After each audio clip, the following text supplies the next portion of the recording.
The annual St. Mary Mead Summer Fete had always been, in Miss Marple's considerable experience, a most revealing occasion. People shed their everyday masks when caught between the competing demands of charitable duty and social ambition, and this particular Saturday afternoon promised to be no exception. The village green sparkled under an unusually generous July sun, its ancient oak casting welcome shadows over the bustling stalls where homemade preserves competed for attention with hand-knitted tea cozies and prize-winning roses. Miss Marple had positioned herself strategically near the tea tent, her knitting lying temporarily forgotten in her lap, as she observed the familiar choreography of village life. Mrs. Bantry sailed between the stalls with determined cheerfulness, her committee badge catching the light as she supervised the final arrangements.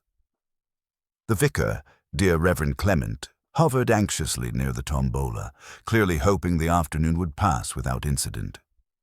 Young Dr. Haydock moved through the crowd with professional efficiency, pausing to chat with patients and their families, his medical bag never far from reach.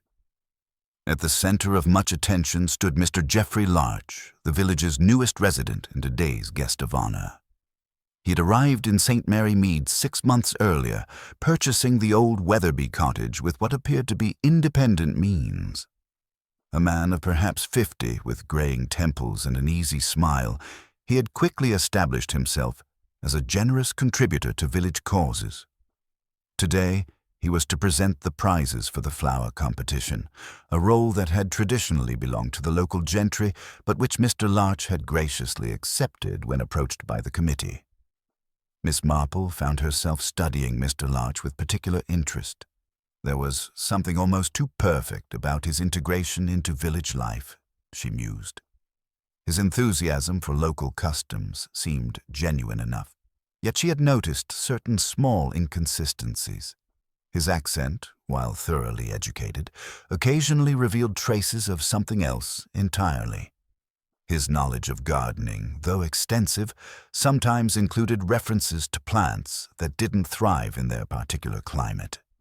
Most curious of all, he had never once mentioned his past, deflecting personal questions with such charm that most people failed to notice they remained unanswered. The afternoon progressed with the gentle rhythm of rural celebration.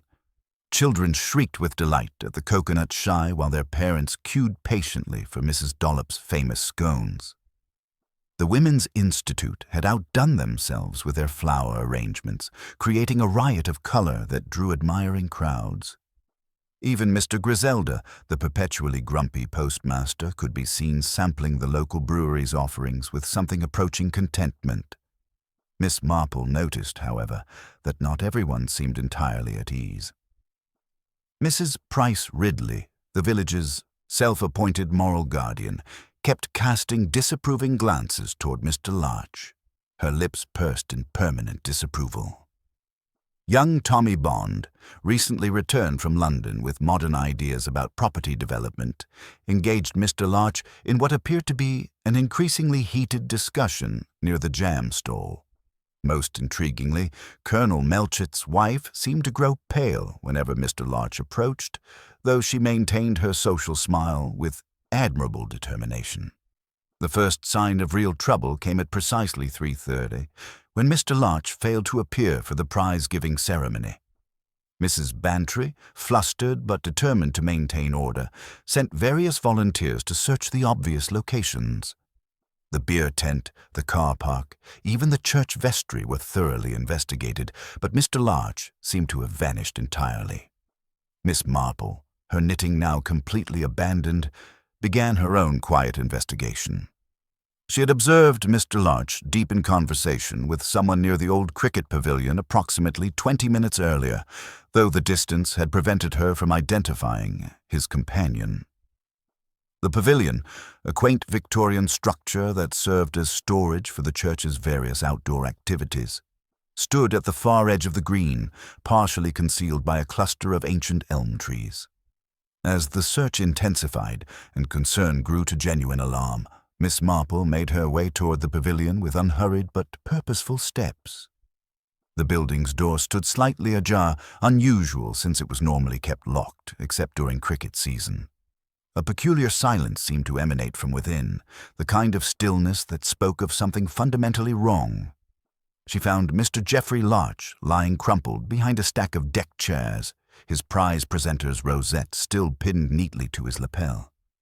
The back of his head bore unmistakable evidence of a violent blow, and a cricket bat, one that several villagers would later identify as belonging to the church's sports equipment, lay discarded nearby. His eyes stared sightlessly at the dusty rafters above, and his face wore an expression of profound surprise, as though death had found him in the middle of an unexpected revelation. Miss Marple stood quietly for a moment, her keen eyes taking in every detail of the scene. Something about the arrangement troubled her, though she couldn't immediately identify what. The cricket bat seemed almost theatrically placed, and Mr. Larcher's position suggested he had been struck while turning away from his attacker, someone he had trusted enough to turn his back upon. The gentle sounds of the fete continued in the distance, temporarily unaware that their perfect summer afternoon had been irrevocably shattered. Miss Marple sighed softly and went to telephone Inspector Slack, knowing that the real mystery was only just beginning. Miss Marple did not raise her voice as she made her way to the church vestry, where the telephone sat beneath a faded list of bell-ringing schedules. Her call to Inspector Slack was brief and precise, delivered in the same measured tones she might use to report a missing hymnal.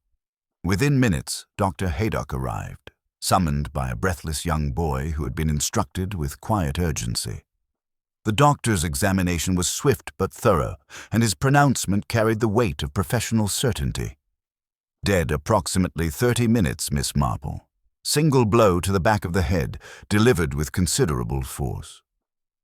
The news spread through the fete with that peculiar velocity unique to shocking events in small communities. The cheerful din of afternoon celebration gradually diminished, replaced by hushed conversations and worried glances toward the cordoned pavilion.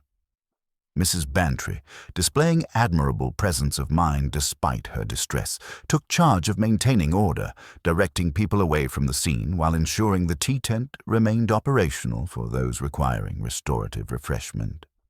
Inspector Slack arrived with his characteristic blend of efficiency and bluster, immediately establishing a perimeter around the cricket pavilion and beginning his methodical, if somewhat heavy-handed, investigation.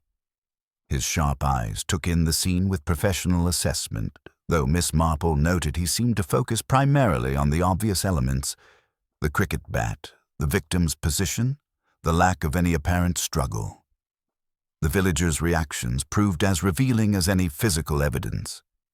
Mrs. Price Ridley's earlier disapproval had transformed into something approaching vindication, as though Mr. Larcher's violent end somehow confirmed her suspicions about accepting strangers too readily into their community.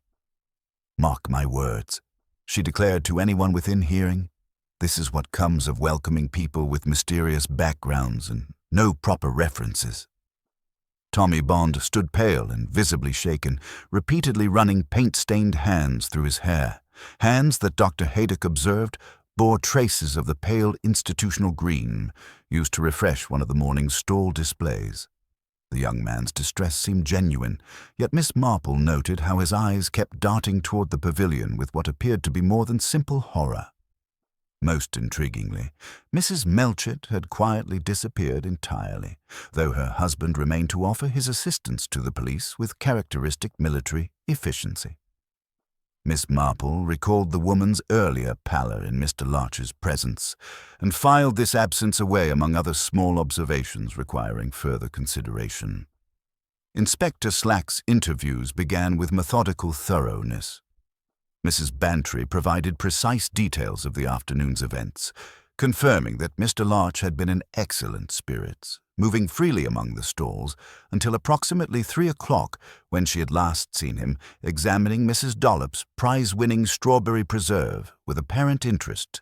Tommy Bond's testimony proved more revealing, though he remained curiously vague about the specifics of his heated discussion with the victim. "We were talking about property development opportunities," he explained, his voice tight with anxiety. "The old Meadowbank farm has been empty for years. Mr. Larch said he had experience with that sort of thing, but when I pressed him for details, he became quite evasive." Young Sarah Fletcher, who had been arranging flowers near the church entrance, provided the most significant testimony. She had observed Mr. Larch walking toward the cricket pavilion in earnest conversation with another person.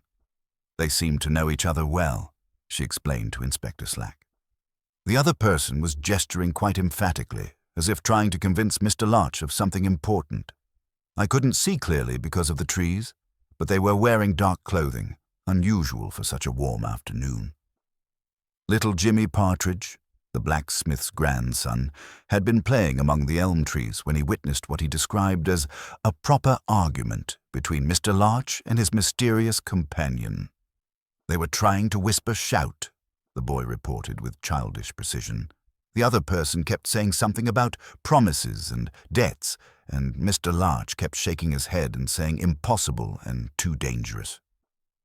While Inspector Slack focused on identifying this mysterious figure, Miss Marple found herself drawn to subtler details that seemed to escape official notice.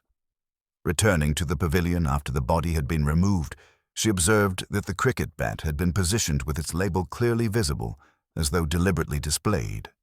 A faint, sweet scent lingered in the air. Heliotrope, she realized, a perfume rarely worn nowadays and certainly not by Mr. Larch himself. Near the stack of deck chairs, she discovered fine grey ash on a canvas seat. Not the broad flakes of pipe tobacco common in the village, but the delicate residue of an expensive cigarette, possibly Turkish. Most curious of all, Mr. Larch's prize presenter's rosette, which had been pinned rather carelessly earlier in the afternoon, now sat perfectly straight upon his lapel, suggesting someone had adjusted it after his death. As afternoon shadows lengthened and the fate's remnants were cleared away, Miss Marple made her way toward Weatherby Cottage with unhurried steps. The garden gate creaked familiarly, and she noted a pair of freshly cleaned walking boots in the porch alongside a bundle of old newspapers, tied with sailors' knots. Unusual for an inland village. The topmost paper bore a black-bordered memorial edition from 3 months past, featuring a solemn funeral procession in a neighboring town. Standing in the gathering dusk, Miss Marple reflected on the day's revelations. Someone had deliberately led Mr. Larch to his death, someone he trusted sufficiently to turn his back upon. The careful arrangement of evidence, the expensive cigarette, the adjusted rosette, all suggested a killer with both nerve and attention to detail. Most intriguingly, the mysterious companion seemed to have known exactly how to draw Mr. Larch away from the crowd without arousing suspicion. As she walked home through the quiet village streets, Miss Marple considered the growing list of questions surrounding their newest resident. His background remained frustratingly vague. His accent occasionally revealed traces of origins he had never acknowledged, and his knowledge of local matters sometimes included curious gaps. The funeral newspaper in his porch suggested connections to recent events elsewhere, while his interest in church registers and property development hinted at purposes beyond simple retirement to the countryside. The evening air carried the lingering scents of the interrupted fete, crushed grass, spilled beer, and the fading sweetness of prize-winning roses. Yet underneath these familiar fragrances, Miss Marple detected something else entirely. The unmistakable atmosphere of secrets about to be revealed and carefully constructed lies beginning to unravel. The morning following the tragedy dawned with that peculiar stillness that settles over a community after violent death has disturbed its peace. Miss Marple, rising at her customary early hour, observed through her lace curtains the subdued movements of village life attempting to resume its familiar patterns. The milk cart proceeded along its route with unusual quietness, and even the sparrows seemed to chirp more softly than usual, as though nature itself recognized the gravity of recent events. Inspector Slack had established his temporary headquarters in the village hall, and Miss Marple noted with interest the steady procession of residents making their way toward the Victorian building. Some walked with the eager step of those bearing potentially significant information, while others displayed the reluctant gait of individuals who preferred to avoid official attention entirely. The inspector himself, she reflected, would likely focus his investigation along the most obvious lines, a tendency that, while often efficient, occasionally overlooked the subtler currents that truly governed human behavior. Mrs. Bantry arrived shortly after breakfast, her usually cheerful countenance clouded with concern. She settled into Miss Marple's sitting room with the air of one seeking both comfort and counsel. "Inspector Slack is quite convinced he has his man," she announced without preamble. "Tommy Bond has been taken in for questioning. The poor boy looked absolutely wretched when they led him away. His mother is beside herself with worry." Miss Marple's knitting needles maintained their gentle rhythm as she absorbed this information. "Young Mr. Bond did seem rather distressed yesterday, though distress, of course, can spring from many sources. What evidence has Inspector Slack discovered?" "The usual things," Mrs. Bantry replied with a slight wave of her hand. "The paint on Tommy's hands, though heaven knows he'd been working on those dreadful signs all morning. The argument several people witnessed, and apparently there was some sort of appointment note found in Mr. Larch's pocket, arranging to meet at the pavilion at 3:30. She paused, studying her friend's placid expression. "You don't seem entirely convinced, Jane."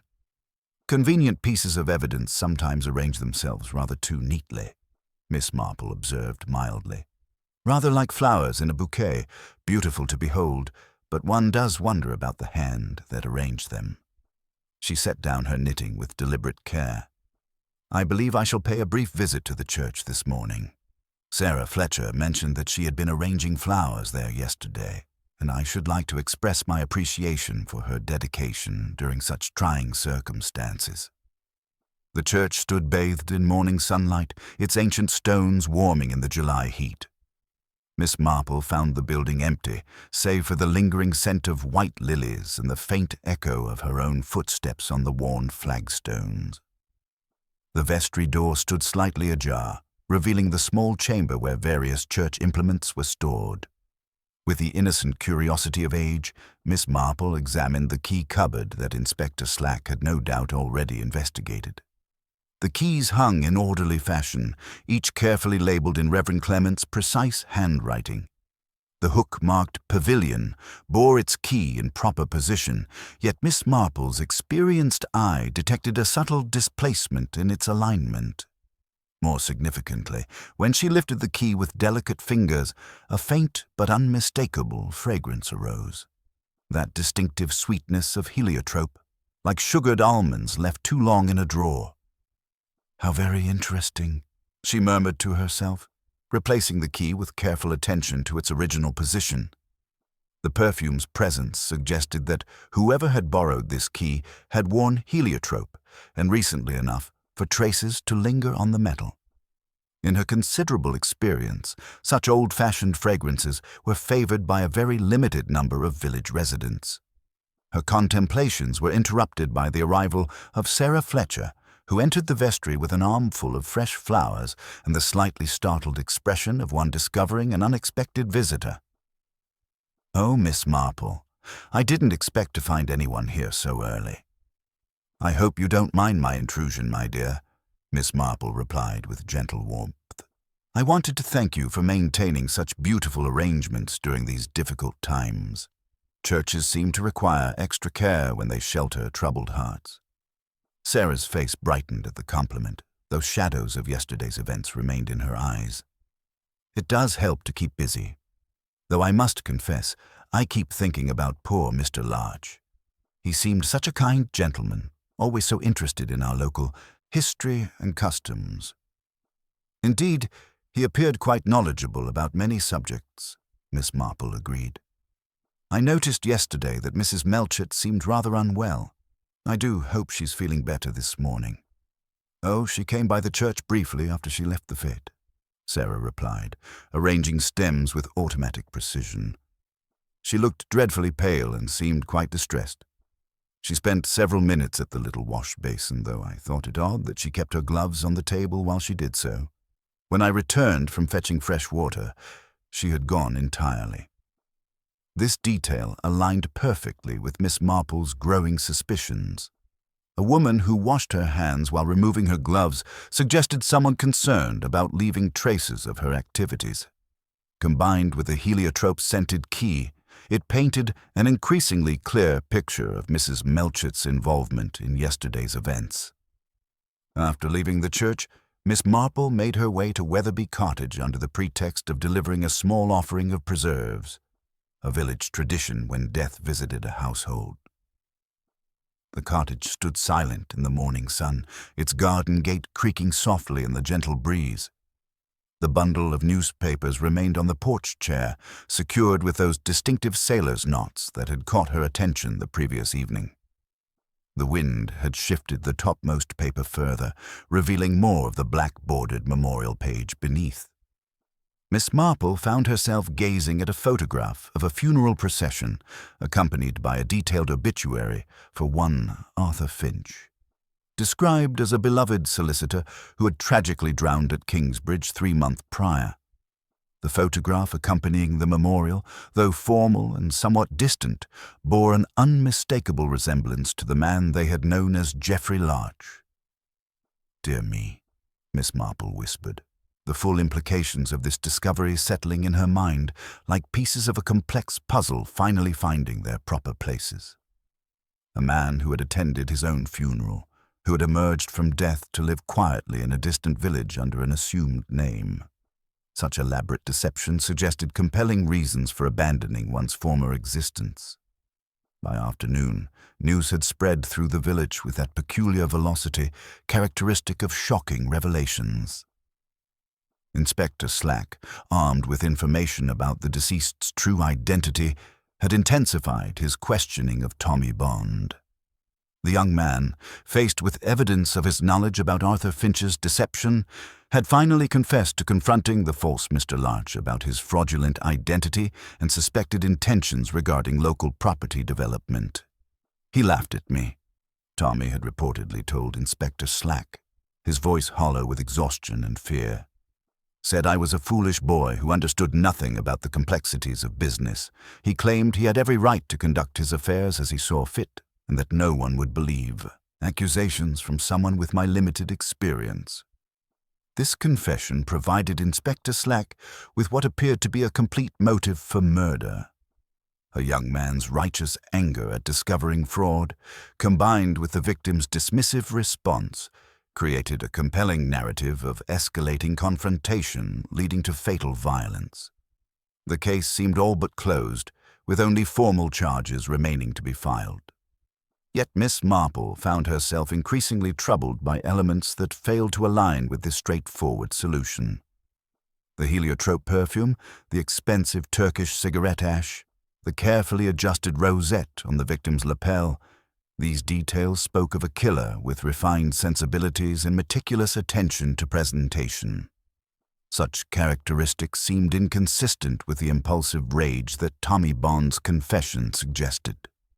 Moreover, her brief encounter with Mrs. Melchett that morning had revealed a woman in considerable distress, one whose explanations for her early departure from the fete and subsequent behavior seemed carefully rehearsed, rather than naturally arising from genuine illness. The heliotrope-scented key in the church vestry, combined with Sarah Fletcher's observation of Mrs. Melchett's peculiar hand-washing ritual, suggested a level of premeditation and careful cleanup that pointed toward a far more calculating mind than young Tommy possessed.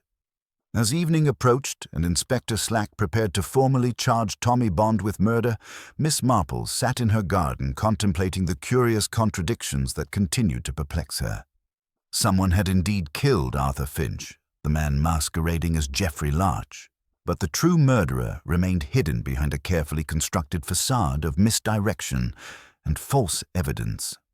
The real challenge lay not in identifying the obvious suspect, but in understanding the deeper currents of deception and long-buried secrets that had ultimately led to violence in their peaceful village. The scent of evening primrose drifted across her garden as Miss Marple reflected on the complex web of relationships and hidden motivations that connected the principal figures in this tragedy. Somewhere within that web lay the truth, waiting to be unraveled by patient observation and an understanding of human nature's capacity for both desperate self-preservation and elaborate deception. The evening brought with it that peculiar stillness that settles over a village after violent death has disturbed its peace. Yet Miss Marple found herself drawn toward the village hall where Inspector Slack had established his temporary headquarters. She carried with her the innocent pretext of returning Reverend Clement's spare key, borrowed weeks earlier and never quite remembered to return, though her true purpose lay in sharing certain observations that might profit the investigation. The hall smelled of dust and official urgency, with Inspector Slack presiding over a trestle table strewn with statements and carbon copies. His manner suggested a man who desired the shortest path between a problem and its solution, and he looked up with barely concealed impatience when Miss Marple appeared in the doorway. "If you've come to tell me that Tommy Bond once kicked a football where he shouldn't have, Miss Marple, I'm already inclined to believe it," he said with dry resignation. "Oh dear, footballs are such tiresome things," Miss Marple agreed placidly. "But no, Inspector, I was thinking about church keys. Such dull objects, yet one forgets how many different hands touch them. The pavilion key hangs in the vestry, you know. This morning it carried a very distinct scent of heliotrope, an old-fashioned perfume. It would be embarrassing if one assumed only men had handled it." Inspector Slack's pencil paused above his notes. "Perfume on a key. And what exactly am I supposed to make of that?" "I shouldn't presume to suggest anything," Miss Marple replied with characteristic meekness. "Only there was also that Turkish cigarette ash I mentioned, quite rare in our village. And the way Mr. Larch's rosette sat so perfectly straight after his death. Women do have a way of putting small things in order, even in moments of great distress. Young Bond had motive, opportunity, and a documented confrontation with the victim." Slack responded firmly. "I'll not be deflected by perfumes and tidiness." Miss Marple nodded agreeably. "Of course, Inspector, though you might ask Mr. Griselda at the post office about those Turkish cigarettes. He keeps a remarkable memory for special orders." After leaving the hall, Miss Marple made her way through the quiet village streets with unhurried purpose. The morning would bring opportunities for more systematic investigation, but the evening air carried secrets that demanded immediate attention. As she passed Weatherby Cottage, a faint thread of that distinctive Turkish tobacco fragrance reached her, accompanied by the soft sound of a window being lowered and rapid footsteps retreating toward the footpath behind the churchyard. The next morning brought perfect weather for what Miss Marple privately termed village reconnaissance. Her first stop was the chemist's shop, where Mr. Lobbit greeted her with his customary bow and obvious pleasure at serving a lady of discerning tastes. "I was wondering," Miss Marple began, admiring a display of cold creams with apparent interest, "whether you still stock heliotrope. Such an old-fashioned scent, but sometimes one develops a nostalgic longing." Mr. Lobbit's eyes brightened with professional pride. "Indeed, Miss Marple, though the demand is quite limited. I keep only 2 bottles regularly. One was purchased just last week, a refill for Mrs. Melchett, who favors the lighter atomizer. The other goes to Mrs. Price Ridley every Michaelmas, and lasts her the entire year." This information confirmed Miss Marple's growing suspicions about the pavilion key's mysterious handler.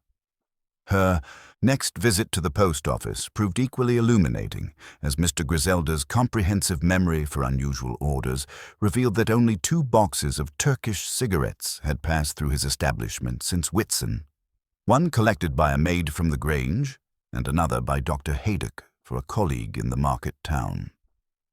Armed with these revealing details, Miss Marple made her way to the Grange, where she found Colonel Melchett in a state of obvious distress. His military bearing seemed diminished by circumstances beyond his control, and he accepted her offer of a social call with the desperate gratitude of a man seeking refuge from an impossible situation. "Dreadful business about young Bond," the colonel began, settling heavily into his chair. "Can't quite believe the boy capable of such violence, though Inspector Slack seems convinced of his guilt. Young men sometimes act impulsively when they believe justice is at stake, Miss Marple observed mildly. Though certain aspects of this case continue to puzzle me. The arrangement of evidence seems almost theatrical in its precision. Colonel Melchett's teacup rattled against its saucer. My wife has been quite unwell since the tragedy, refuses to see anyone, even Dr. Haydock. Perhaps you might call on her? She's always spoken highly of your discretion. This request provided exactly the opening Miss Marple had hoped for.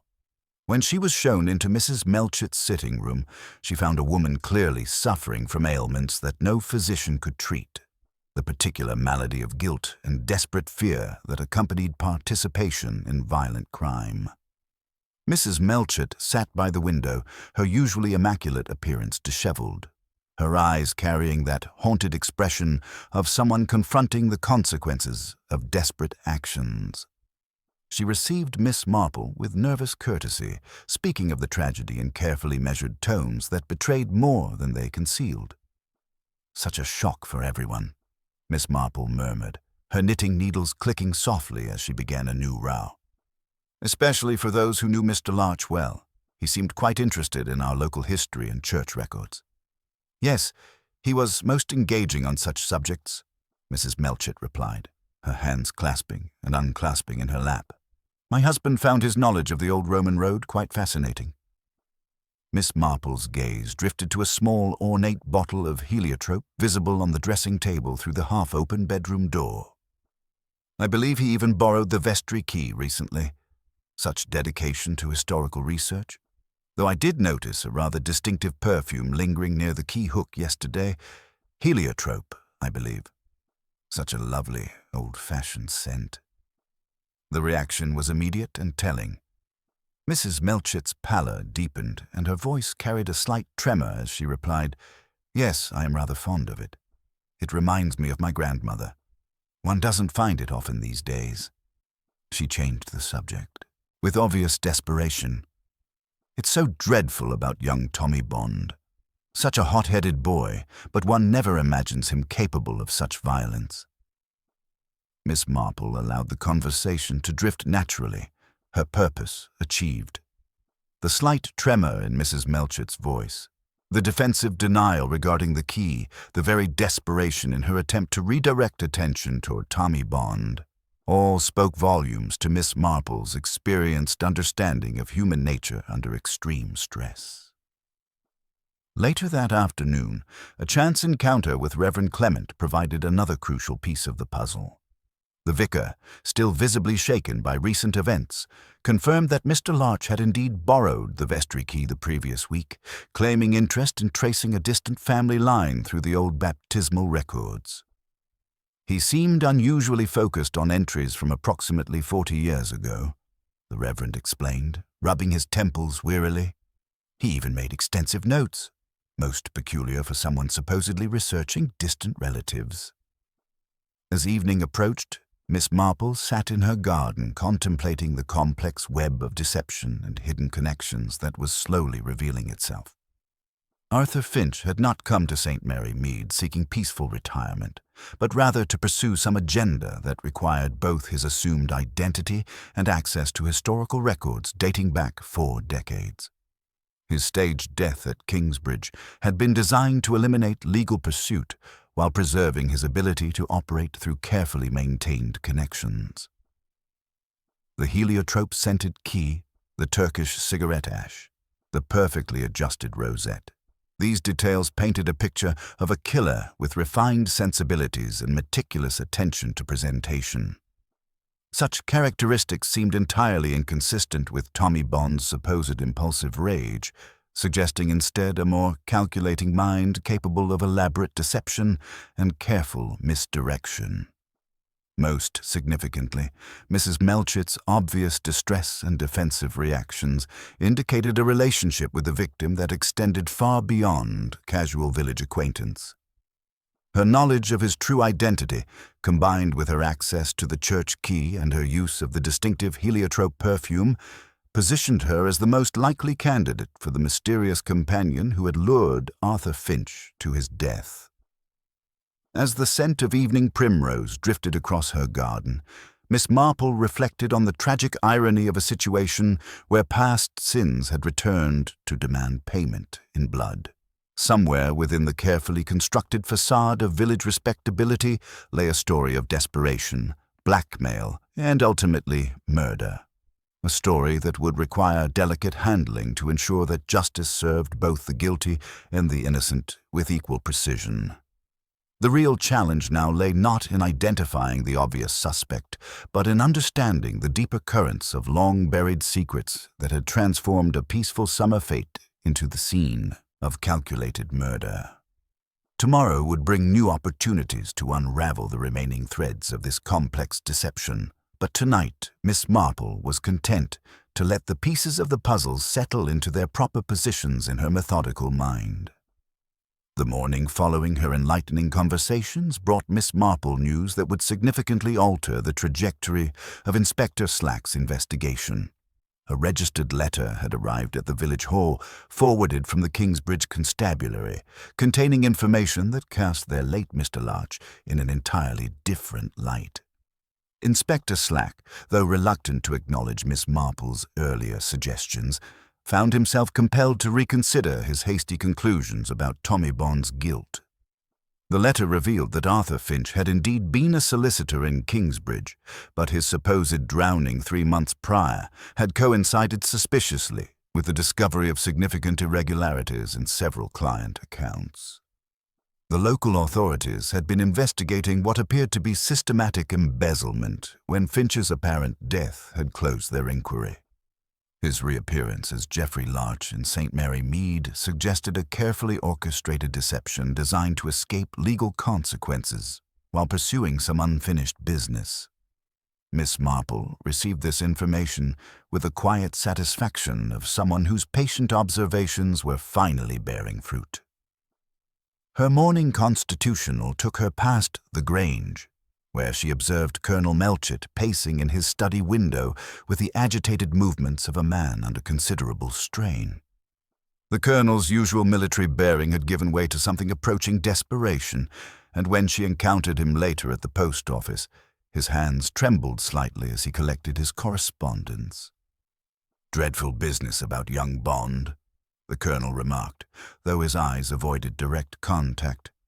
"Can't quite believe the boy capable of such violence, though one never truly knows what drives a person to desperate measures." Miss Marple noted the curious emphasis on desperate measures and the way the colonel's fingers worried at a silver cigarette case in his waistcoat pocket. When he opened it briefly to extract a cigarette, she observed the distinctive dark tobacco of Turkish manufacture, the same variety that had left its telltale ash near the cricket pavilion. Her subsequent visit to the church proved equally illuminating. Reverend Clement, still visibly shaken by recent events, confirmed that Mr. Larch had spent considerable time examining the old baptismal registers, particularly entries from the 1880s and early 1890s. Most curious of all, several pages showed signs of recent handling with faint pencil marks that appeared to have been partially erased. He seemed particularly interested in the Foster family records, the Reverend explained, his voice carrying the weight of long-buried memories. The Fosters were substantial landowners in the area before their fortunes declined. Most of their property was eventually sold to neighboring families, including a significant portion that became part of the Grange estate. This revelation provided the historical context that Miss Marple had been seeking. The Foster family's decline and the subsequent redistribution of their lands had occurred during the precise period that had captured Arthur Finch's attention. If Finch had discovered some irregularity in those transactions, perhaps involving forged documents or fraudulent claims, it would explain both his intense interest in the church records and the obvious distress of those who might be affected by such revelations. Sarah Fletcher, encountered while arranging fresh flowers in the nave, provided another crucial piece of evidence. She had discovered a dark woolen thread caught on the vestry window latch, suggesting that someone had entered or exited through the window rather than the door. The thread's quality and color suggested expensive cloth, the sort worn by persons of social standing rather than common villagers. Most significantly, Sarah had observed Mrs. Melchett near the church on the morning following the fete, apparently in considerable distress. She seemed quite unwell, Sarah explained with genuine concern. She spent several minutes at the little wash basin in the vestry, though I thought it odd that she kept her gloves on the table while she washed her hands. When I returned with fresh water, she had gone entirely. This behavior suggested someone concerned about removing traces of their activities, a level of calculation that seemed inconsistent with impulsive violence. Combined with the heliotrope perfume that had lingered on the vestry key, it painted an increasingly clear picture of Mrs. Melchett's involvement in the events surrounding Arthur Finch's death. Miss Marple's investigation of the church records revealed additional disturbing evidence. Among the foster family entries, she discovered subtle alterations that suggested documents had been tampered with decades earlier. Birth dates had been changed, death certificates appeared to have been modified, and several crucial pages showed signs of careful erasure and rewriting. The alterations created a pattern that would have significantly affected inheritance rights and property ownership during the period when the Grange estate was being assembled. Dr. Haydock, encountered during her return journey, provided medical observations that further complicated the official narrative. The wound was certainly fatal, he confirmed, but the positioning suggests the victim was struck while turning away from his attacker. More curious still, his hands were remarkably clean for someone who had been handling dusty church registers. Either he had washed immediately before the attack, or someone had cleaned him afterward. This detail aligned with Miss Marple's growing understanding of the crime's calculated nature. The careful arrangement of evidence, the perfectly adjusted rosette on the victim's lapel, the strategic placement of the cricket bat, all suggested a killer with both nerve and attention to detail, someone who had taken time to stage the scene despite the risk of discovery. As afternoon shadows lengthened across the village green, Miss Marple reflected on the complex web of historical deception and present-day desperation that was slowly revealing itself. Arthur Finch had not come to St. Mary Mead seeking peaceful retirement, but rather to expose a fraud that had enriched others at the expense of rightful heirs. His research into church records had threatened to unravel carefully constructed lies that had supported decades of prosperity and social standing. The evidence increasingly pointed toward a conspiracy involving both Colonel and Mrs. Melchett, united in their desperate need to protect secrets that could destroy their position in the community. The Turkish cigarette ash placed the Colonel at the scene, while the heliotrope perfume and suspicious behavior linked his wife to the careful staging that had followed the murder. Their shared guilt explained the obvious strain both were experiencing and their apparent coordination in attempting to direct suspicion toward Tommy Bond. Yet questions remained about the precise sequence of events and the specific roles each had played in Arthur Finch's death. The appointment note that had lured the victim to the pavilion, the careful timing that had avoided witnesses, the methodical cleanup that had followed. These elements suggested a level of premeditation that transformed the crime from a moment of desperation into a calculated act of murder designed to protect long-buried secrets. As evening approached, Miss Marple prepared for what she sensed would be the crucial phase of her investigation. The evidence was mounting steadily, but the final proof would require a more direct approach. One that would force the guilty parties to reveal themselves through their own actions and reactions.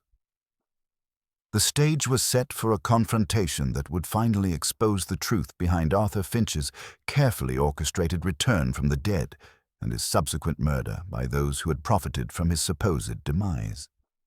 The gentle sounds of village life continued around her, temporarily unaware that their peaceful community harbored secrets dark enough to drive respectable people to murder. Tomorrow would bring new opportunities to complete the puzzle, but tonight Miss Marple was content to let the accumulated evidence settle into its proper pattern, knowing that truth, like cream, had a way of rising to the surface when given sufficient time and gentle encouragement. The morning brought news that significantly altered the trajectory of Inspector Slack's investigation, though not in ways that surprised Miss Marple. Tommy Bond had been released after 3 independent witnesses confirmed his presence at the Coconut Shy during the crucial period between 3:15 and 4 o'clock. More tellingly, the appointment note found in Arthur Finch's pocket had been revealed as an elaborate forgery, executed on paper stock that bore no resemblance to any materials used in Tommy's business correspondence. Inspector Slack arrived at Miss Marple's cottage shortly after breakfast, his usual bluster replaced by the worried expression of a man whose investigation had taken an unwelcome turn. "We're back to the beginning, Miss Marple," he admitted, accepting her offer of tea with uncharacteristic gratitude. "Someone took considerable care to mislead our investigation, and I'm beginning to suspect we're dealing with a mind far more calculating than young Bond could ever possess." Miss Marple's knitting needles maintained their gentle rhythm as she absorbed this confirmation of her earlier suspicions. The forged appointment note, the carefully planted evidence, the strategic timing, all pointed toward a killer with both intelligence and intimate knowledge of village routines. Such elaborate deception required advanced planning and suggested motives far more complex than simple anger or greed. After Inspector Slack's departure, Miss Marple embarked upon what she privately termed a reconnaissance mission, beginning with a visit to the village library. Mrs. Dane, the elderly librarian, proved eager to discuss Arthur Finch's recent research activities, which had focused intensively on property deeds and family genealogies from the 1890s, particularly those relating to the Foster estate dissolution. He seemed quite agitated about discrepancies he claimed to have discovered, Mrs. Dane confided, adjusting her spectacles nervously. He mentioned finding irregularities in certain transfer documents that suggested fraudulent activity during the estate's division. Most concerning allegations, though he refused to elaborate on his specific findings. This revelation provided crucial context for understanding Arthur Finch's true purpose in St. Mary Mead. His research had not been casual historical interest, but rather a systematic investigation into documented fraud involving property transfers that had occurred decades earlier. Such discoveries would threaten anyone whose current prosperity depended on those questionable transactions. Miss Marple's subsequent visit to the church yielded even more disturbing evidence. Reverend Clement met her at the door with obvious distress, his clerical composure entirely shattered. "Miss Marple, someone has forced the vestry window during the night. The registers, several pages are gone, torn right out. The Foster family entries mostly, and the curate's diary for those months has been rifled." Inside the vestry, the faint scent of heliotrope had been overlaid by the raw smell of torn paper and disturbed dust. On the windowsill, Miss Marple observed a faint smear of black on the painted wood, as if from a gloved finger brushing soot. The small stove held a curl of ash that lifted and fell in the draught, suggesting recent burning of documents. "Most curious," Miss Marple murmured, examining the damaged cabinet. "Someone is striving very hard to put an old story back in its box. That is always the problem with old stories. They have such a habit of being known by too many people." The afternoon provided an opportunity for what Miss Marple considered her most valuable investigative technique, a seemingly innocent tea gathering at her cottage. Through careful social management, she arranged for Dr. Haydock to drop by between calls, Colonel Melchett to look in on his way from the village hall, and Mrs. Melchett to be invited by Mrs. Bantry just to keep her company. The table was laid with seed cake and thin cucumber sandwiches, creating an atmosphere of gentle domesticity that encouraged unguarded conversation. Dr. Haydock, brusque from worry, declared that the village was catching hysteria like a summer cold, though he softened at Mrs. Bond's pinched look and insisted she take more cake. Colonel Melchett, lighting a cigarette from his silver case, attempted an air of practical philosophy while failing to conceal the tremor in his hand. The ash he tapped into Miss Marple's saucer made a slender, even cone of that distinctive Turkish tobacco she had observed at the crime scene. Mrs. Melchett sat very straight, a model of strained composure, though the faintest breath of heliotrope surrounded her, altogether too fresh for a scent applied in the morning. Her gaze rested on the laced doily, then on the clock, then on her husband's fingers, never once on Miss Marple's kindly face. "How tidy everything is," Miss Marple murmured at a suitable moment, as if thinking aloud. "I always think it a mercy when some women can put a room to rights with a single touch. Why, they even adjust my brooch for me if it sits the least bit awry. I noticed at the fete how very smart Mr. Larch's rosette looked. Quite perfect. Someone must have straightened it. Such a small tenderness." Mrs. Melchett's fingers convulsed on her teacup handle. She relaxed them instantly, but the motion had already lived and died in the room, while Colonel Melchett's eyes flicked toward his wife and away with the speed of a soldier who has learned where danger sits. The conversation continued with careful politeness, but Miss Marple had observed what she needed. When she casually displayed a calling card from Mrs. Melchett, with thanks written beneath in a distinctive hand, the reaction was immediate and telling. The lower-case letters bore the same backward loops and tiny downstrokes that had characterized the forged appointment note. After her guests departed, Miss Marple reflected on the additional evidence she had gathered throughout the day. Dr. Haydock's medical examination had revealed traces of a mild sedative in Arthur Finch's system. Not enough to incapacitate him, but sufficient to slow his reflexes and reduce his ability to defend himself. The substance was commonly prescribed for nervous conditions, suggesting someone with medical knowledge or access to such preparations. The Turkish cigarettes, she had learned from Mr. Griselda, had been ordered specifically by the Grange household, while the heliotrope perfume was used by only 2 women in the village, Mrs. Melchett and Mrs. Price Ridley. The handwriting evidence, combined with the scented key and the careful staging of the crime scene, painted an increasingly clear picture of conspiracy and calculated murder. Most significantly, the destruction of church records suggested that the historical fraud involving the Foster estate was not merely a matter of academic interest, but posed an active threat to current property owners. Someone had been desperate enough to commit burglary and document destruction in addition to murder, indicating that the stakes extended far beyond simple blackmail. As evening approached, Miss Marple considered the tragic irony of a situation where past sins had returned to demand payment in blood. Arthur Finch had staged his own death to escape legal consequences while preserving his ability to pursue investigations that threatened to expose decades-old deception.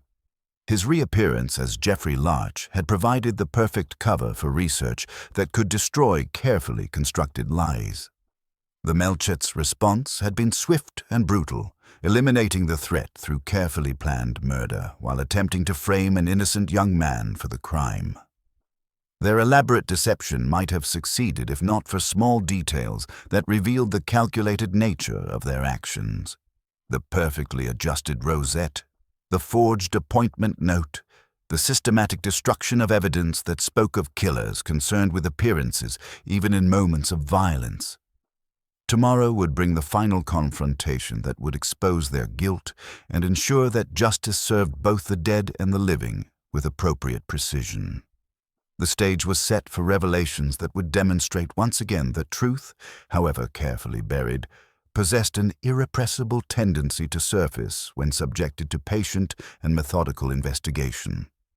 The gentle sounds of village life continued around her, temporarily unaware that their peaceful community harbored secrets dark enough to drive respectable people to murder. In her sitting room, surrounded by the familiar comfort of her knitting and the lingering scent of afternoon tea, Miss Marple prepared for what she knew would be the most delicate phase of her investigation, the careful exposure of guilt without destroying the innocent lives that surrounded it. The morning following her revelatory tea gathering brought Miss Marple news that would fundamentally alter the trajectory of the investigation.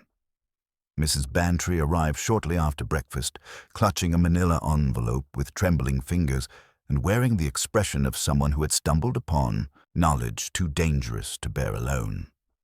She had discovered, while sorting through old parish records for the church bazaar, a cache of documents that had somehow become mixed with forgotten hymn sheets in the vestry strong box. The envelope contained property deeds dating from the 1890s, along with correspondence between various solicitors who were involved in the Foster estate dissolution. Miss Marple examined the documents with careful attention, noting immediately the discrepancies that Arthur Finch must have discovered during his research. Birth certificates had been altered to change inheritance lines, death dates had been modified to affect property transfers, and several crucial signatures showed clear evidence of forgery. Most damning of all was a letter bearing the letterhead of Finch and Associates, dated 40 years prior and signed by Arthur Finch's father. The elder Finch had detailed his suspicions about fraudulent documents being used to transfer Foster properties to the Melchett family at prices far below market value, with the cooperation of corrupt local officials. His sudden death had apparently ended the inquiry before any legal action could be taken. The current Arthur Finch must have inherited these documents along with his father's practice, Miss Marple observed, her knitting needles clicking thoughtfully. His staged drowning provided the perfect opportunity to pursue his father's unfinished investigation without legal constraints. How very determined he must have been to risk everything for the sake of justice delayed by decades. Inspector Slack's arrival interrupted their examination of the documents. His grim expression suggested that the investigation had taken another serious turn, and he accepted Miss Marple's offer of tea with weary gratitude. "We've had developments overnight," he announced without preamble. Someone broke into Weatherby Cottage and destroyed most of Finch's remaining papers. The grate was full of burned documents, legal carbons by the look of the ash. They were thorough, but not quite thorough enough. He produced a small evidence bag containing charred fragments. Among the blackened strips, Miss Marple could make out phrases in faint type. "Issue of the body, lawfully begotten," and beneath it the ghost of a surname with only the letters F and R visible, the middle portion lost to fire. Most significantly, they had discovered a hidden compartment in the window seat, recently emptied but bearing traces of its former contents.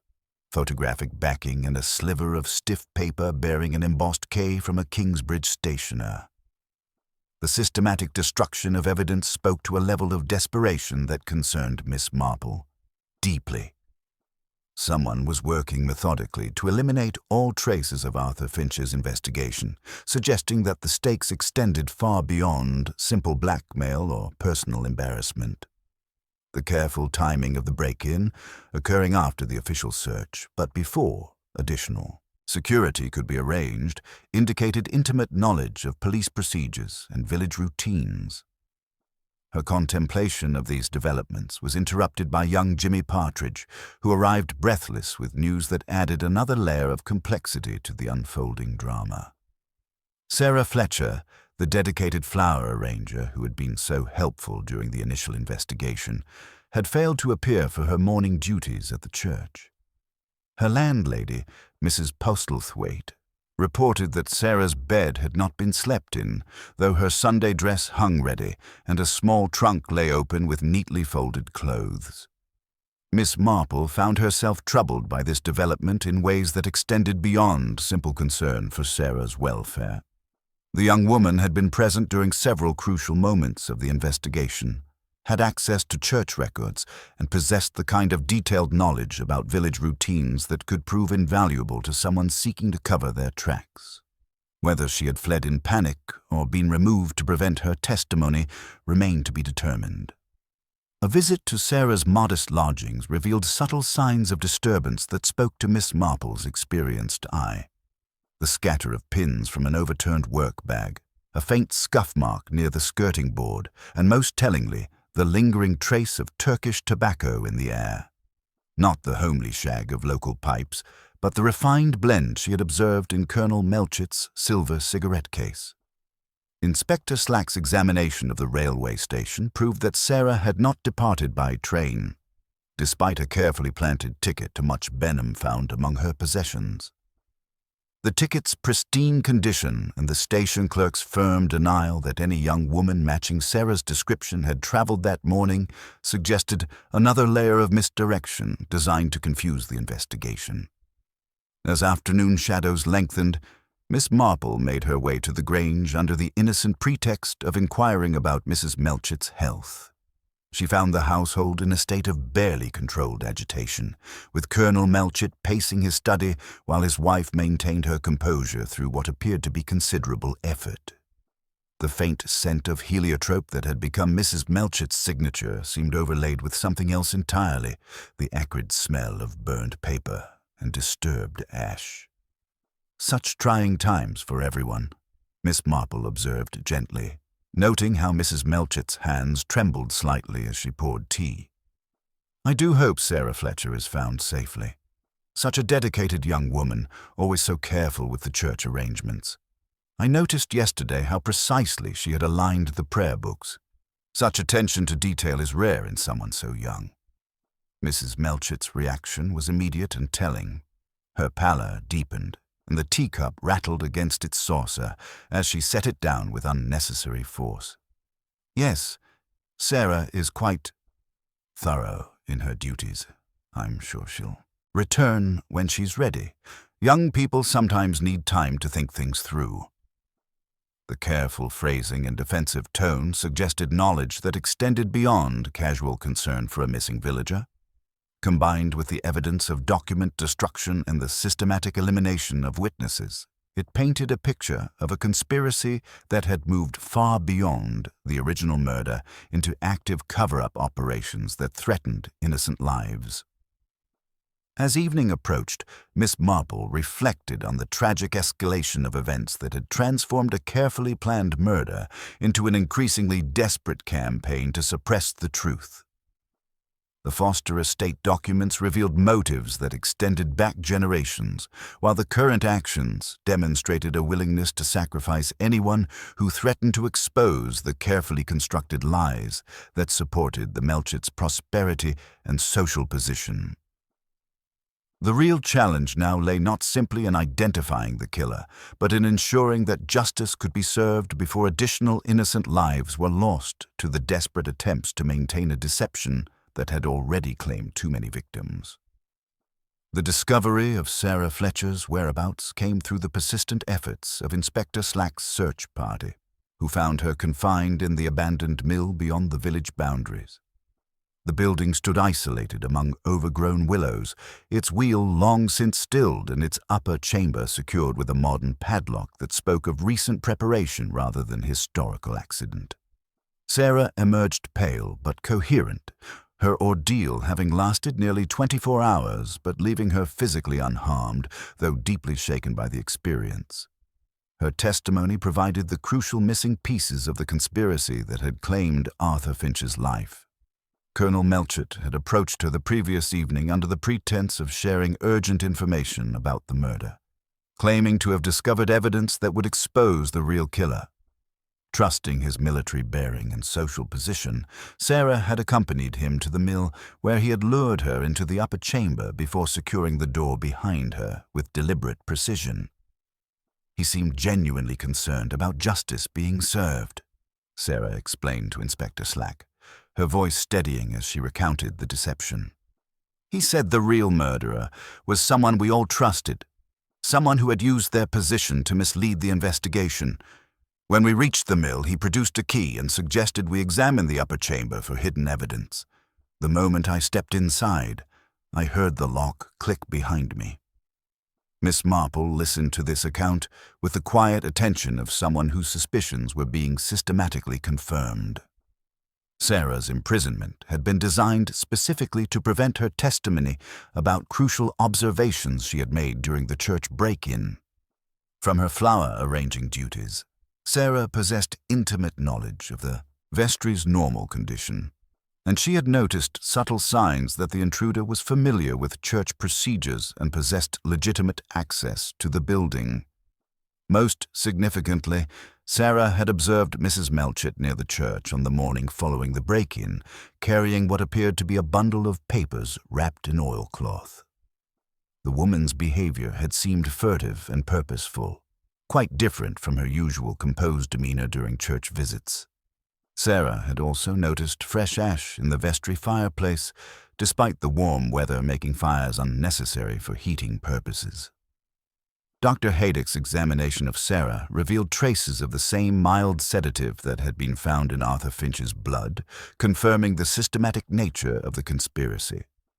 The substance was commonly prescribed for nervous conditions, but its presence in both victims suggested deliberate administration by someone with medical knowledge and access to pharmaceutical supplies. When Dr. Haydock examined his own medical supplies, he discovered that several vials of the sedative were missing from his locked case. The investigation of his prescription records revealed that Mrs. Melchett had been receiving regular prescriptions for the medication following a family bereavement 2 years prior, with refills continuing well beyond the normal treatment period. The pattern suggested systematic accumulation of the substance for purposes that extended far beyond legitimate medical treatment, providing the means for incapacitating victims without causing immediate suspicion. Armed with this evidence, Inspector Slack obtained a warrant to search the Grange thoroughly. The investigation revealed a hidden cache of documents in Colonel Melchett's study, including the original Foster estate papers that Arthur Finch had been seeking throughout his investigation. The documents revealed the full scope of the historical fraud that had enriched the Melchett family through systematic deception and document forgery spanning several decades. Most damning of all was a detailed plan written in Mrs. Melchett's distinctive handwriting, outlining the systematic elimination of evidence and witnesses that might threaten their carefully constructed secret. The plan revealed the conspiracy's true scope and the cold calculation behind its execution, demonstrating that Arthur Finch's murder had been carefully orchestrated to appear as the result of Tommy Bond's righteous anger, with forged evidence planted to support this theory. The documents also revealed the tragic story of the Foster family's decline and the manipulation of birth records that had disinherited legitimate heirs. Mrs. Bantry's recollections of village history proved accurate. There had indeed been a young foster cousin, described as simple-minded, who had vanished after the fraudulent land sales were completed. The church register alterations that Arthur Finch had discovered were designed to eliminate any legal claim she might have had to the ancestral properties. Mrs. Melchett's role in the conspiracy proved more extensive than Miss Marple had initially suspected. Her access to church keys through her position on various committees, her knowledge of village routines developed through years of social prominence, and her ability to move freely without arousing suspicion had made her the ideal agent for evidence destruction and witness management. The heliotrope perfume that had lingered on the vestry key was merely one small sign of her systematic involvement in covering the conspiracy's tracks. Colonel Melchett's participation appeared to be driven by desperate loyalty to his wife and terror of losing the social position that their fraudulently acquired wealth had provided. His military training had contributed to the operation's tactical planning, while his social connections had provided access to information about police procedures and investigation timelines. The Turkish cigarettes found at the crime scene were traced directly to his personal supply, ordered specially through the village post office. When the confrontation finally came, it occurred in the drawing room of the Grange with all the formal courtesy that characterized village social interactions. Inspector Slack presented his evidence with methodical precision, while Miss Marple observed the defendant's reactions with the keen attention of someone who understood that truth often revealed itself through the smallest gestures and unconscious responses. Mrs. Melchett received the accusations with the same rigid composure she had maintained throughout the investigation, though her hands betrayed her with their constant movement. Smoothing her skirt, adjusting her brooch, touching the small bottle of heliotrope that had become her unconscious signature. Colonel Melchett's military bearing crumbled entirely, revealing a man who had sacrificed honor for love and found himself trapped in consequences beyond his ability to control. The weight of accumulated evidence, the sedatives, the forged documents, the systematic witness intimidation, the careful staging of the crime scene, created an overwhelming case that no amount of social standing could deflect. As evening shadows lengthened across the Grange's manicured grounds, Miss Marple reflected on the tragic irony of crimes committed to preserve respectability that had ultimately destroyed it entirely. The careful planning and systematic execution that had characterized the conspiracy spoke to minds capable of better choices, yet trapped by circumstances and pride into a course of action that could only lead to ruin. The formal confrontation at the Grange had concluded with what appeared to be a complete resolution, yet Miss Marple found herself troubled by a persistent sense of incompleteness that refused to settle in her methodical mind. As Inspector Slack departed with his prisoners and the evening shadows lengthened across the manicured grounds, she lingered in the drawing room under the pretext of collecting her knitting, her keen eyes taking note of details that seemed somehow too perfectly arranged. The evidence against the Melchets had been overwhelming in its systematic precision. The handwriting samples, the sedatives, the Turkish cigarettes, the heliotrope perfume. Yet Miss Marple had observed enough human nature to recognize that truly guilty parties rarely left such comprehensive trails of evidence, particularly when they possessed the intelligence and social position that had characterized the Melchets' long deception. The very completeness of the case troubled her with its theatrical quality, as though someone had taken considerable care to ensure that all necessary clues would be discovered in their proper sequence. Her contemplation was interrupted by the arrival of Mrs. Price Ridley, who appeared at the drawing-room door with a brisk efficiency that characterized her approach to all village matters. "Such a dreadful business," she announced without preamble, her voice carrying that peculiar satisfaction that some people derived from witnessing the downfall of their social superiors. Though one cannot say it comes as a complete surprise. There were always irregularities in their conduct that a careful observer might have noticed. Miss Marple's attention sharpened at this comment, particularly noting the emphasis on careful observer. In her considerable experience, those who claimed special insight into criminal behavior often possessed knowledge that extended beyond mere speculation. Mrs. Price Ridley's presence at this particular moment, combined with her obvious eagerness to discuss the case's resolution, suggested purposes that transcended simple curiosity about village scandal. "Indeed, you have always been most observant about such matters," Miss Marple replied mildly, her knitting needles resuming their gentle rhythm. "I noticed yesterday how precisely you had arranged the Mothers' Union records. Such attention to detail is quite remarkable. It reminds me of the way someone straightened poor Mr. Larcher's rosette after his death. Such a small gesture, yet it spoke of someone who simply could not bear to see things out of place." The reaction was immediate and telling. Mrs. Price Ridley's rigid posture stiffened further, and her fingers moved unconsciously to adjust the perfectly aligned brooch on her lapel. "Tidiness is a virtue that seems increasingly rare in modern times," she replied, her voice carrying a defensive edge that had not been present moments earlier. "One does what one can to maintain proper standards, even in the most trying circumstances." Miss Marple noted with interest how Mrs. Price Ridley's gaze kept drifting toward the hall table, where Inspector Slack had temporarily left several evidence bags during his final documentation of the scene. Among them was the church vestry key, still bearing its distinctive blue crochet tape, a detail that had puzzled Miss Marple throughout the investigation, since Colonel Melchet's military background suggested a preference for more practical fastenings. "Such a distinctive tape," Miss Marple observed, following Mrs. Price Ridley's gaze.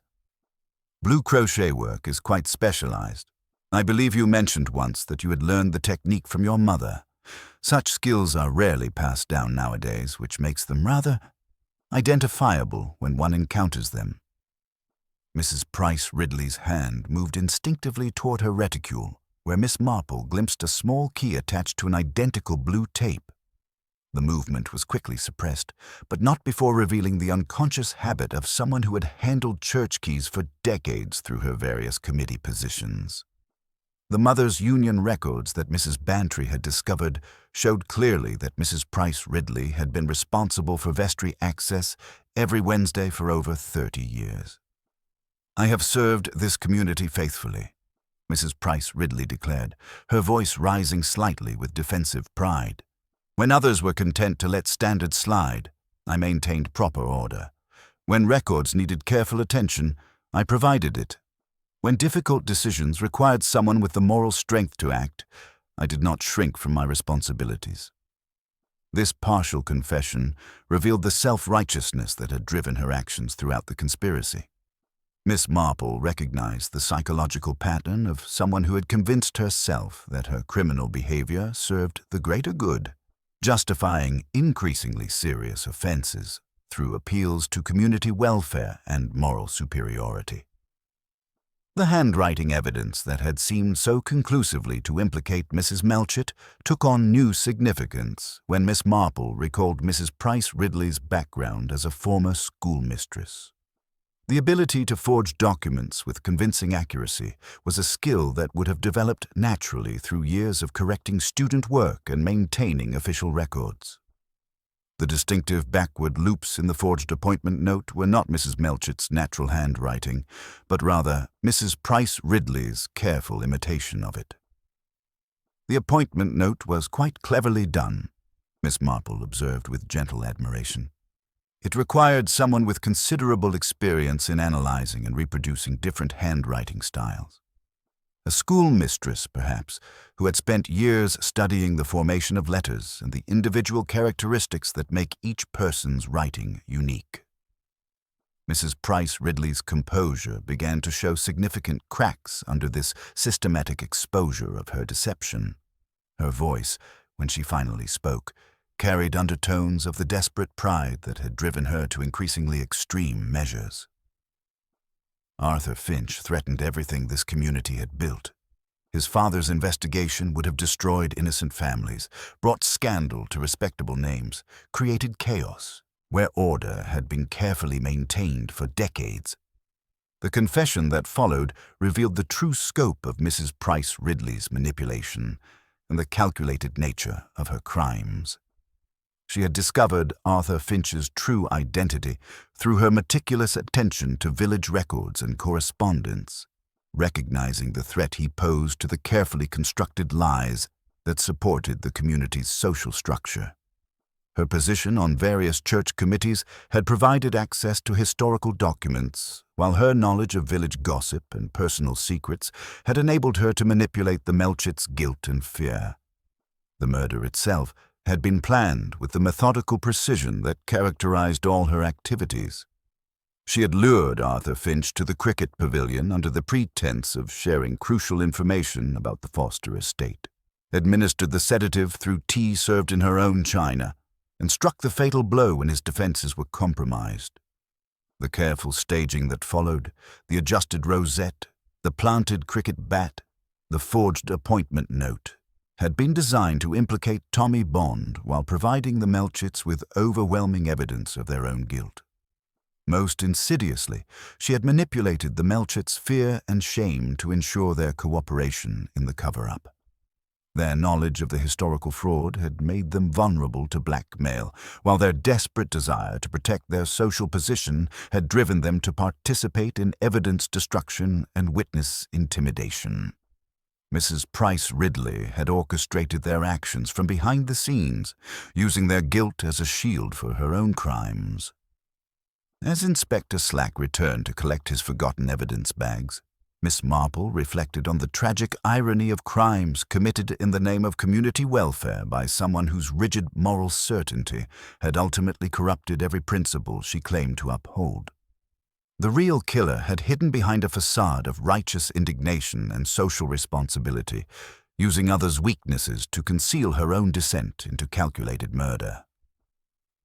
The gentle sounds of village life continued beyond the drawing-room windows, temporarily unaware that their most vigilant guardian of moral standards had proven to be their most dangerous predator, someone whose obsession with order and control had transformed her into the very evil she claimed to oppose.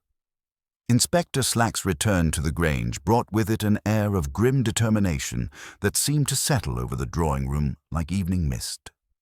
Miss Marple remained in her chair, her knitting temporarily abandoned, her keen eyes taking note of Mrs. Price Ridley's rigid posture by the window. The accumulated weight of evidence and careful observation had reached its inevitable conclusion, and the time had come for truth to emerge from the shadows of elaborate deception. "I believe we need to have a final conversation," Miss Marple announced with gentle authority, her voice carrying that deceptive mildness that had so often preceded the exposure of carefully hidden guilt. "Inspector Slack has been most patient with my observations, and I think we owe him a complete accounting of recent events." Mrs. Price Ridley turned from the window with the measured movements of someone who had spent a lifetime maintaining perfect composure under all circumstances. Yet Miss Marple's experienced eye detected the subtle signs of strain that betrayed the enormous effort required to sustain her facade of righteous indignation and moral superiority. "The difficulty with elaborate deceptions," Miss Marple continued, her knitting needles resuming their gentle rhythm, "is that they require constant maintenance. One must remember not only what one has done, but what one has claimed to have done, and ensure that every small detail supports the chosen narrative. It becomes rather like tending a garden that grows more complex with each passing season." She paused to examine a dropped stitch with apparent concern, though her attention remained focused on Mrs. Price Ridley's increasingly defensive posture. The heliotrope perfume that lingered on the church key, for instance. Such a distinctive scent, and one that only 2 ladies in our village favor. Mrs. Melchett's nervous condition would hardly have led her to break into the vestry, but someone with regular access to church keys might have borrowed one without thinking about the traces left behind. Inspector Slack's notebook emerged with practiced efficiency as Miss Marple's gentle exposition began to reveal the systematic nature of the deception that had claimed Arthur Finch's life. The forged appointment note, the planted Turkish cigarette ash, the carefully adjusted rosette on the victim's lapel, each detail spoke to a mind capable of extraordinary calculation and attention to presentation. "The sedatives were particularly clever," Miss Marple observed, with something approaching admiration for the technical skill involved. "Dr. Haydock's missing supplies, obtained through forged prescriptions created on stolen medical stationery. Such preparation requires not only criminal intent, but considerable advanced planning and intimate knowledge of village routines and relationships." Mrs. Price Ridley's composure began to show visible cracks under this systematic exposure of her methods. Her hands, which had always moved with such precise efficiency, now trembled slightly as they adjusted and readjusted her perfectly aligned brooch. The defensive pride that had sustained her throughout the investigation was giving way to something approaching desperation. "Arthur Finch threatened everything you had worked to protect," Miss Marple continued with gentle relentlessness. "Not just the historical fraud involving the Foster estate, but your own role in maintaining that deception through decades of careful document alteration and record manipulation. Your position on church committees provided perfect cover for such activities, while your reputation for meticulous record-keeping deflected any suspicion about unauthorized access to historical documents." The confession that followed poured forth with the desperate relief of someone who had carried unbearable secrets for too long. Mrs. Price Ridley revealed not only her role in Arthur Finch's murder, but the systematic manipulation of evidence designed to frame innocent parties while protecting her own carefully constructed facade of respectability. She had lured Arthur Finch to the cricket pavilion under the pretense of sharing crucial information about the Foster estate, administered the sedative through tea served in her own china, and struck the fatal blow when his defenses were compromised.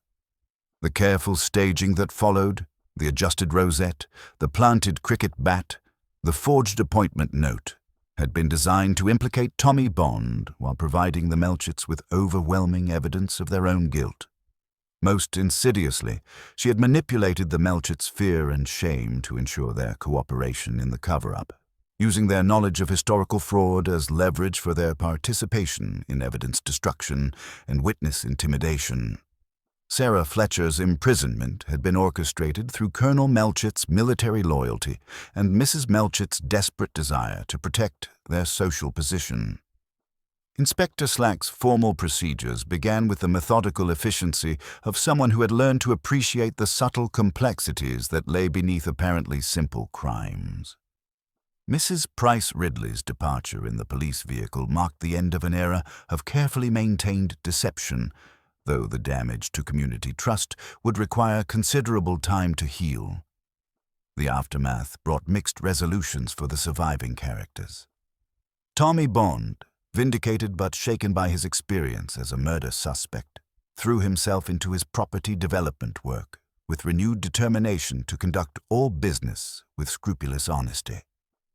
The Melchets, cleared of murder charges but facing questions about their historical complicity, departed for an extended visit to distant relatives, their social position in St. Mary Mead effectively ended by revelations that had stripped away decades of carefully constructed respectability. Sarah Fletcher resumed her church duties with quiet dedication, though she carried herself with the additional gravity of someone who had witnessed the depths of human deception and survived to tell the tale. Her testimony had proved crucial in exposing the full scope of Mrs. Price Ridley's manipulation, demonstrating once again that truth often emerged through the observations of those who seemed least significant. As evening shadows lengthened across the village green, Miss Marple reflected on the tragic irony of crimes committed in the name of community welfare by someone whose rigid moral certainty had ultimately corrupted every principle she claimed to uphold. The case had demonstrated that the greatest dangers to peaceful communities often arose not from obvious criminals, but from those who appointed themselves guardians of public virtue while secretly pursuing their own destructive agendas. Her knitting resumed its familiar rhythm as she settled into her favorite chair, the gentle clicking of needles providing a soothing counterpoint to her contemplation of human nature's capacity for both elaborate self-deception and ultimate redemption. The village would slowly rebuild the trust that had been so carefully betrayed, while the Foster family's legitimate heirs would finally receive justice after decades of systematic fraud. The gentle sounds of village life continued beyond her windows, carrying the promise of gradual healing and renewed innocence, though tempered by the hard-won wisdom that even the most respectable facades could conceal the darkest secrets.